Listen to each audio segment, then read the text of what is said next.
Marcus, and for those of you that don't know, I have prosopagnosia, and that's all I'm saying. That's my excuse for never recognising anybody ever.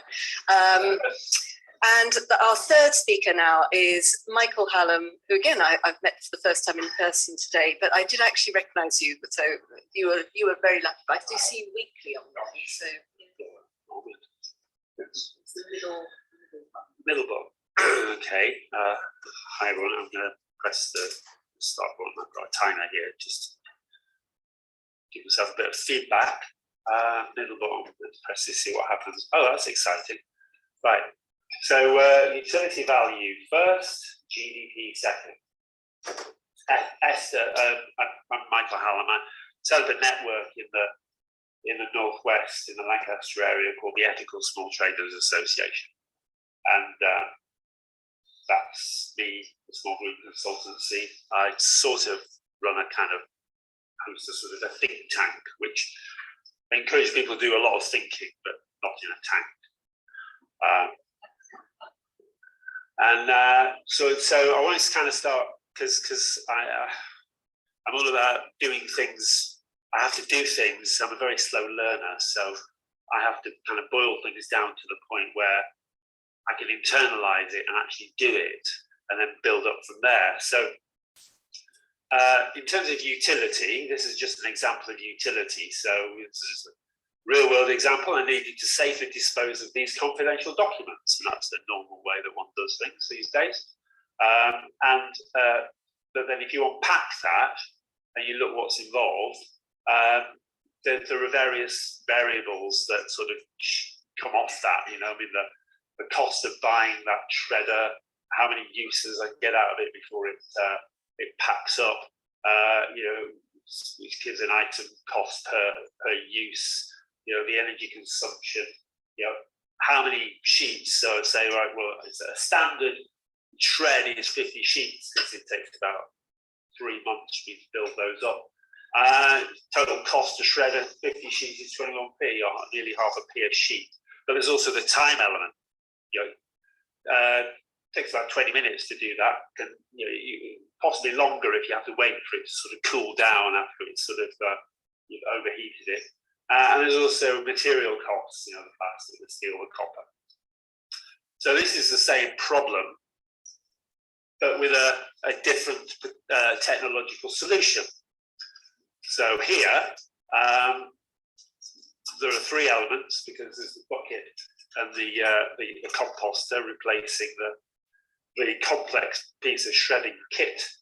And if you do a similar analysis on this, you know, well, the purchase cost of the composter is I put virtually 0 because they have all the uses other than shredding paper, confidential documents. So really they're sort of being borrowed, seconded to do this job.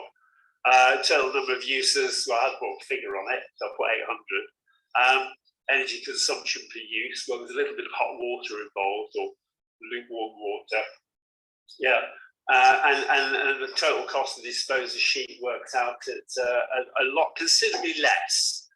Time, 6 minutes, actually a lot less than, and I get a bit of exercise because I'm doing a little bit of mashing of the paper.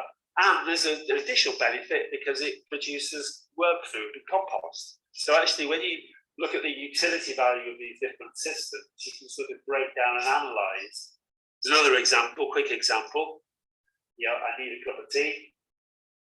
Here are 2. Here's you need a kettle to boil the water, basically. Here are 2 alternative kettles, and it basically, you know, if you compare them, you know, you create utility value ratios between them. What's the point of doing all this? Well, I mean, actually, the reason we have an economy is because we need to organise basically what we need in order to live and have a decent life are the sort of utilities that we create, the objects and the artifacts we create. You know, that's what primarily what we're after. And you know, most artifacts are basically an extension of our human physiology and metabolism that sort of make us run faster and jump higher and, you know, not get wet and all kinds of stuff. So I have this proposition, which is utility value objects can be compared with each other. A relative total benefit compared numerically and structurally, creating a new system of utility value metrics, which collectively plug into utility platforms that are related to a more comprehensive suite of economic sectors. So our current economic system does not value the real assets, I would contend, the real asset base or the environmental system in which our civilizational asset base is inevitably embedded. In extremis, current system only values trades which trigger growth in GDP and gives the value of people, place, and planet no intrinsic value in this system unless and until they become exploitable commodities within it. In extremis, you can break the whole planetary system and still be in profit. So this is my simple analysis of the current system as I see it, which is it's basically driven by production and consumption, triggers sales, which increases GDP, which generates profit, which increasingly go to a small number of people, and the asset base is sort of like secondary. I'm basically proposing we reverse the dynamics on this and put the asset base first. So in this model, we look to see if the asset base is fit for purpose and if it's meeting our needs, and using various metrics to define that. And I've just illustrated a couple of those simple ones. And only if the asset base isn't done from scratch, either because it keeps breaking, we need to replace bits of it, or we come up with a better system, or we just change our minds. We don't like skiing anymore, so we're going to get rid of all that stuff, and we're going to, now we're into guitars and play music. So, there's the freedom to change it.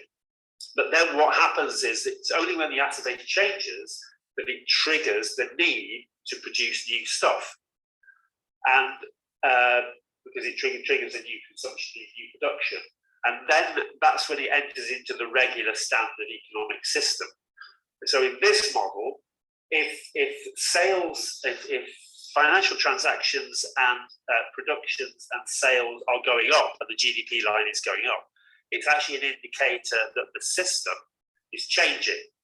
And then it becomes, well, why is it changing? So it becomes an indication that something needs to be investigated because something's out of equilibrium. It might be for a good reason, but it might be for a bad reason. So I call this a threefold economic model as opposed to a sort of two-dimensional one that ignores assets. So fiat transactions and GDP growth become symptomatic indicators in the system I'm proposing of system change, and therefore need diagnostic investigation rather than indicators that the system is doing well. It's a secondary thing, but loops, finding sort of circular loops is sort of all part of that.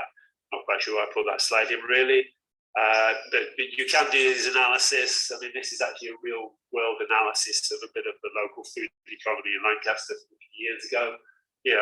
I mean, the current system has got lots of people doing analysis, so why not turn the analysis on the circularity bits and stuff? Actually, through the Ethical Small Trade Association, we started to identify utility platforms that are, units, 1.5 company, but yes, that's fine. Various utility platforms, because it's the utility platforms across. We've got a model with 20 sectors, which is where real world benefits are produced, including the necessity to sort of maintain and restore the biosphere. And then when we've done all that, we can do what we're really here for, which is to develop a true service economy of people relating to each other in meaningful ways and teaching ourselves and developing as human beings, because the growth of our personal capacity is not being completely realised at the moment, I would suggest. And health and safety warning here, because today in a parallel universe, the Conservative Party conference is taking place. So, if this sounds utopian, please bear in mind what the alternative is.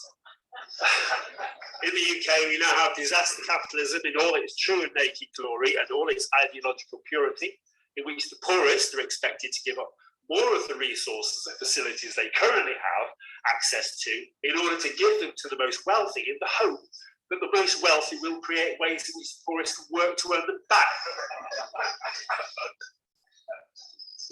Yeah.